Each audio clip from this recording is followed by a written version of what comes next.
السلام عليكم ورحمة الله وبركاته. مهندس محمد ديبو، شركة ديزاين. بنسلم شقة جديدة في مدينة الإسكندرية، تحديدا في منطقة جنين. الشقة دي على نظام الباقة الفي اي بي. هنتكلم في الشقة دي على حاجة مهمة جدا، ازاي احنا بننفذ تصميمات الثري دي بتاعتنا على أرض الواقع، وهوريكم الحاجات دي في الشقة دي وفي فيديوهاتنا القادمة إن شاء الله. هنتكلم النهارده، تعالوا خدكم كده من أول دخولنا من باب الشقة. معانا باب الشقة باب 120 مصفح تصفيح كامل. كان انا دايما بحط لوحه الكهرباء على اتجاه الفتح، ولكن جارنا هنا مشطب، فحطينا لوحه الكهرباء على اليمين وغطينا بتجليده كامله سوفت كلوز. فتحنا لقينا لوحه الكهرباء 24. معانا الايرث ليكج، معانا قاطع الحمايه، وفي كذا فيديو انا شرحت لكم ايه وظيفه القاطع الحمايه والايرث ليكج. طيب كان معانا هنا تعديل معماري مهم جدا، اللي هي بنينا الحيطه دي. طب هتقول لي ايه فايده الحيطه دي؟ فايده الحيطه دي اربع حاجات. اول حاجه ان انا عملت انترنس لوبي محترم وعملت حرم للبيت. تاني حاجه ان انا حافظت على برايفسي اللي قاعدين في الريسبشن بالكامل. تالت حاجه ان انا حطيت هنا ستورج بوحده، وحطيت مرايه، وبرضو اديت وسع لمكان الانترنس. رابع حاجه ان احنا فرشنا الحيطه دي على الاتجاه الثاني مباشرة. حطينا هنا الجزامة سوفت كلوز،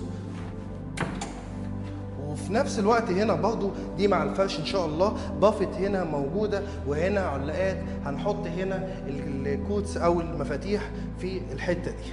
برضو انا خلقت هنا مكان عكس الحركة، ان انا خلفته البرايفسي اللي قاعد في الريسبشن. نخش على حمام الضيوف. حمام الضيوف ان احنا معانا هنا وحده اوفر ذا كاونتر، وخامه جالاكسي عليها الحوض ديورافيت اسود، خلاط جواد اسود. معانا القعده هنا ديورافيت، وش خزان الدفن لو خدتوا بالكم ان هو اسود. انا عايز اقول ملحوظه مهمه جدا، ان خزانات الدفن بالكامل بتيجي معاها الوشوش نيكل كروم، انما احنا هنا استخدمنا اللون الاسود وجبناه. برضو الاكسسوارات بالكامل، المحابس والهنشه وكل التفاصيل لونها اسود. هنا استخدمنا خوارنا على الطاير، وبرضو استخدمنا هنا الالوميتال من بره عشان نستغل المساحه الداخليه. معانا هنا الشاشه دي ديزاين الهديه اللي احنا بنقدمها للعميل. وبالمناسبه الابواب دي كانت موجوده في البيت، قعدنا تشكيلها من اول وجديد وحطينا ليها القشره وبقت كويسه جدا. نتكلم عن التحديات اللي قابلتنا في الشقه دي. تاني تحدي لينا ان احنا معانا ريسبشن بالكامل مربع. طب الريسبشن مربع، لو انا كنت فرشت على الضلع ده وحطيت التلفزيونات على الحوائط، اصبح ان انا معايا ويستد اريا كتير قوي. طب انا عملت هنا ايه؟ حطينا هنا المكتبه في النص هنا روتيشن بتلف 360 درجه زي ما حضراتكم شايفين، وخلقت هنا 4 زون في الريسبشن. طيب اول زونه معانا ايه؟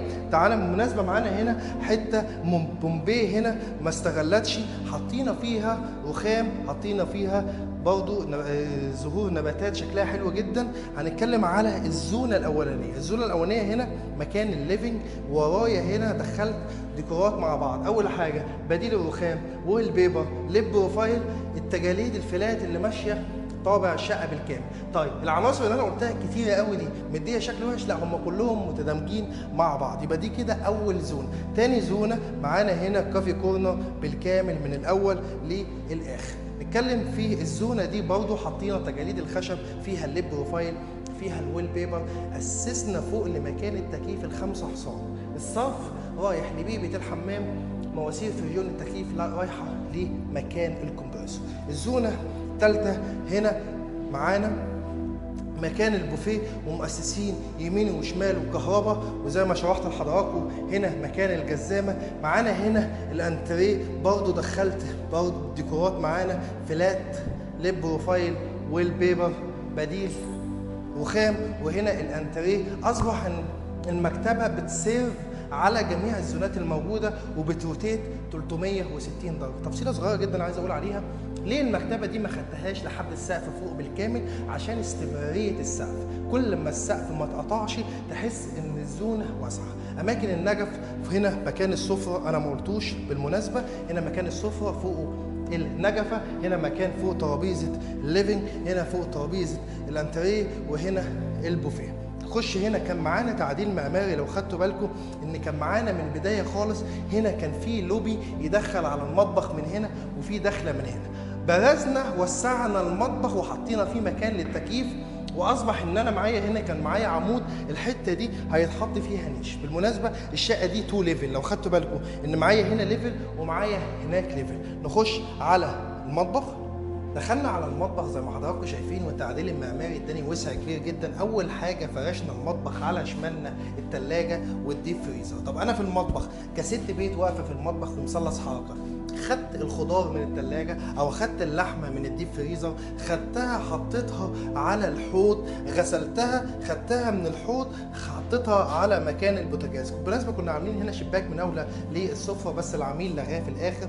ده اللي انا بتكلم عليه، ان مثلث الحركه بيبقى سهل جدا. طيب معانا ايه؟ معانا وحدات تخزين ادراج موجوده هنا، معانا هنا غساله الاطباق، معانا هنا البوتاجاز، حاطينا الهود بتاعنا. وزي ما بلغكم ان الهود بيطلع مباشره فوق الجبسن بورد طالع للمانوال. معانا هنا بوتاجاز بيلت ان، معانا هنا فرن، معانا هنا الهوايه بتاعته، معانا هنا غساله الهدوم. وحدات التخزين اللي بتكلم عليها دايما لازم تحافظ على وحدات التخزين وتعمل المطبخ ارتفاعاته للسقف. زي ما حضراتكم شايفين ان الوحدات بالكامل للسقف اهي موجوده، خزن براحتك.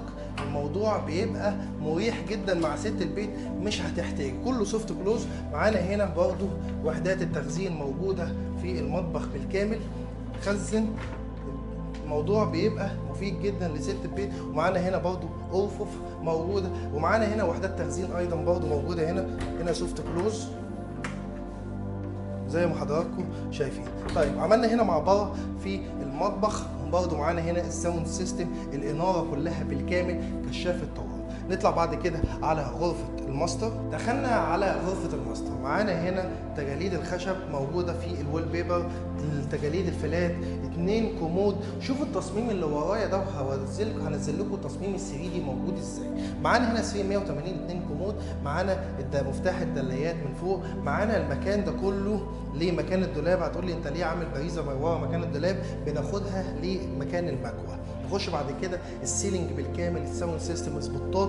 معايا هنا في التصميم معايا هنا تسريحه المدام ومطلعين السلك بتاع المرايه. معايا هنا يونت، هنا تجميعه الكاميرات وتجميعه الساوند سيستم بالكامل، المفروض ان هي مش هتبان. معايا هنا مكتب من اول للاخر، وعلقنا التلفزيون، كشاف الطوارئ، حطينا هنا التكييف باك تو باك، حددناه ب2 تجريده. هتقول لي باشمهندس ال2 تجريده مش سيمتري، دي اكبر من دي. هقول لك لا، دي فرق ال 20 سم بتاع بيت الستاره من فوق، اصبح وانت بتفرش مع الستاره بتبان ان هي سيمتري بالظبط. نخش بعد كده على حمام الماستر. معانا هنا 2 ليفل اللي حكيت لكم عليه.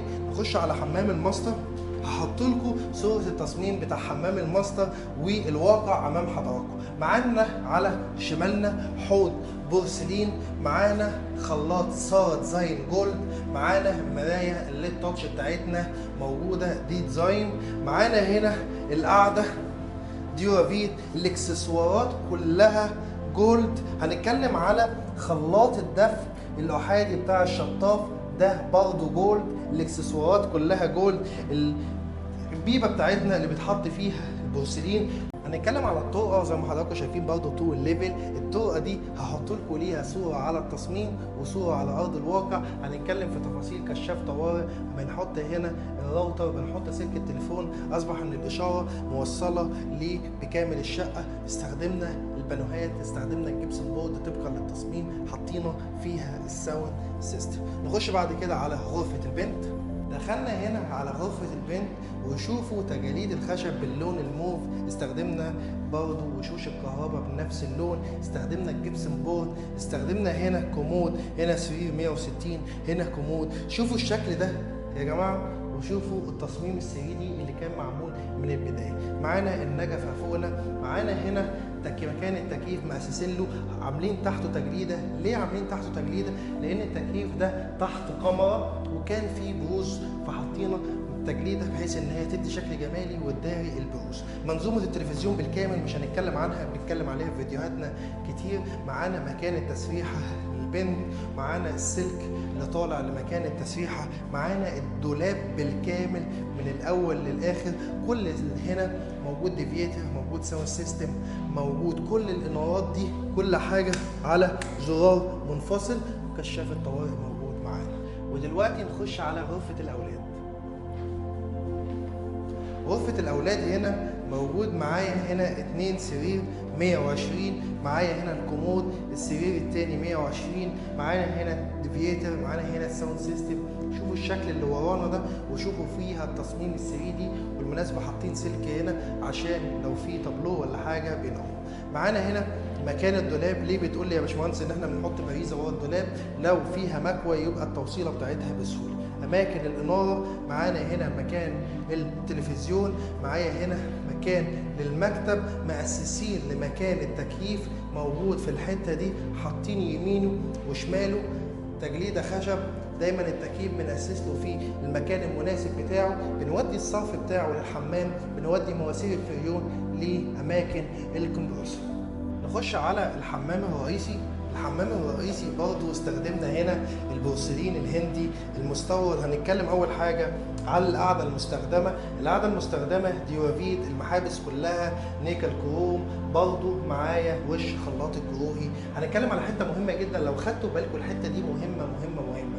لو خدتوا بالكم ان الالموتان متركب من بره عشان استغل الجزء ده في احط حاجه ديكوريا، استغل المسافه دي معايا. نخش على الكابينه، ده بورسلين هندي مستورد، معانا الرخامه اللي محطوط عليها الكابينه، معانا الجريلا. هنتكلم على الجتات، وبرضو الخلاط السمارت الثلاثي 3 مخرج، معايا فوق الرين شاور، معايا الهاند شاور، معايا الجريلا موجود.